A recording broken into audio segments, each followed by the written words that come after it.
So when we talk about the truth and we talk about transparency and we talk about being able to share information with you, it's really important that that information be factual. And last week, we dropped a bombshell on all of you, on the world, because we were talking about a lawsuit that we had against the Centers for Disease Control and Prevention.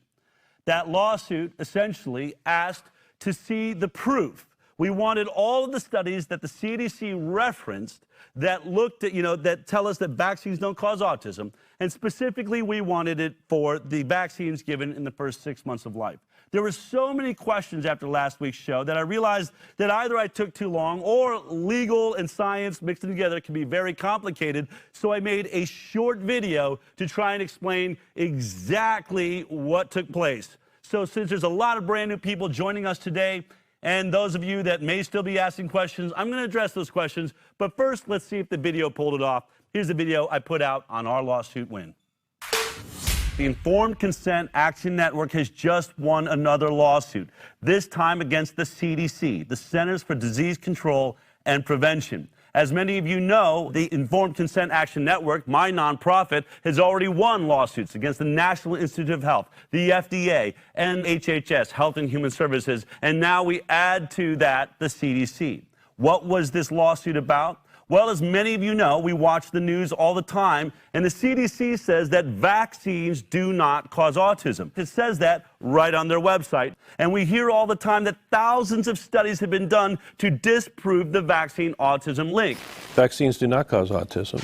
The science around a purported link between these vaccines and autism was thoroughly debunked years ago. Massive evidence that there's no link between vaccines and autism. We're not sure as a scientific community what causes autism, but we know that vaccines do not. A mountain of scientific evidence. Mountains of studies, or this has been thoroughly debunked. So at the Informed Consent Action Network, we wanted to see the proof of this. And specifically, we wanted the proof for the vaccines given in the first 6 months of life. Since autism is diagnosed starting at 6 months old, if vaccines have any relation, it would be in those first 6 vaccines. And since the CDC says that all vaccines don't cause autism, and there has been, an immense amount of studies done to prove that, we simply wanted to see those studies. This started out with a Freedom of Information Act request, which is something we can do in America. We just asked the CDC, please provide the science that supports your claim. So here's what we asked for. All studies relied upon by CDC to claim that the DTaP vaccine does not cause autism. All studies relied upon by the CDC to claim that neither Engerix-B nor Recombavax HB, which are hepatitis B vaccines, do not cause autism. All studies relied upon by the CDC to claim that Prevnar 13 does not cause autism, that the Hib vaccines do not cause autism, and that the IPV, the inactivated polio vaccine, does not cause autism. And then additionally, any studies that showed that the cumulative effect of these vaccines in the first 6 months of life does not cause autism. Well, they didn't want to answer that, and they fought us for months, so we ended up taking them to federal court, and we had to sue. Once we're in federal court, we asked the judge to tell the CDC to give us exactly what we requested, and so the CDC did. They gave us 20 studies. They could have given us 100, they could have given us 1,000, they could have given us the mountains of studies because they know we're serious and we want a serious answer. But they gave us their 20 studies. Let me show you exactly what those studies are so you can see what has taken place here. Here are the 20 studies, okay? Here is the problem with these studies. Remember, we asked about DTaP, Hib, Hep B, Prevnar 13, and the polio vaccine. Well, this first study is an MMR study. That's the measles, mumps, rubella vaccine. We did not ask about the MMR vaccine. We asked about 5 other vaccines. This is irrelevant. This would be like saying we can prove that there's no peanut allergy by doing a study on almonds. A study on almonds does not prove that a child will not have a peanut allergy. Therefore, this study is absolutely irrelevant. All of these studies in yellow are studies about thimerosal, which is a mercury-containing ingredient that preserves vaccines. None of the vaccines we asked about has any thimerosal in it, so any study about thimerosal is irrelevant. And then these 4 studies in green were studies about the MMR vaccine and thimerosal. Therefore, of the 20 studies we were given, 18 of them have absolutely zero relevance to our question about DTaP, Hib, Hep B, Prevnar, and polio.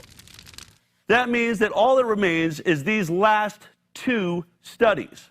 Now, this first study right here, the adverse effects of vaccines, is not really a study. It's a review by the Institute of Medicine, some of the greatest minds in science in America.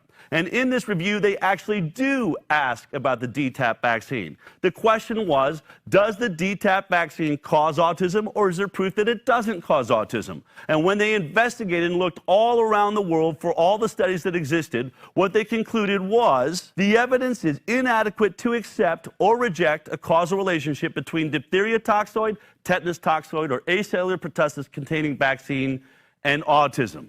Why can they not say it does or does not cause autism? Because no studies existed. So this study actually proves our point. No study in the world exists that can say and prove that the DTaP vaccine does not cause autism. So this one must be taken away. That leaves us with the final and last study. This is a study that looked at antigens in vaccines. Antigens being either the bacteria or the virus that's in the vaccine. And the question was, if there's more virus and more bacteria, does that make the vaccine more likely to cause autism? So they compared groups of kids that got a lot of vaccines, but not as many antigens, with a lot of vaccines with more antigens. And they determined that it made no difference in autism. But to prove my point, even in the conclusion, they say that this study does not prove that vaccines don't cause autism. Take a look at this. It can be argued that ASD with regression, in which children usually lose development skills during the second year of life, could be related to exposure in infancy, including vaccines. This study could not prove that vaccines don't cause autism. Therefore, this study is irrelevant too. So when the CDC was tasked with providing all of the science that proves that the vaccines in the first 6 months of life do not cause autism, they were able to provide 0 studies that actually address our question. That means that this statement on the CDC website, vaccines do not cause autism, is not a statement of science. Rather, it's an advertising slogan. So here at the Informed Consent Action Network, we are speaking to you, Alex Azar, and the heads of the CDC, and saying it is time for you now to remove this voluntarily from your website, because this statement is an abomination of science, and it's an embarrassment to anyone that calls themselves a scientist.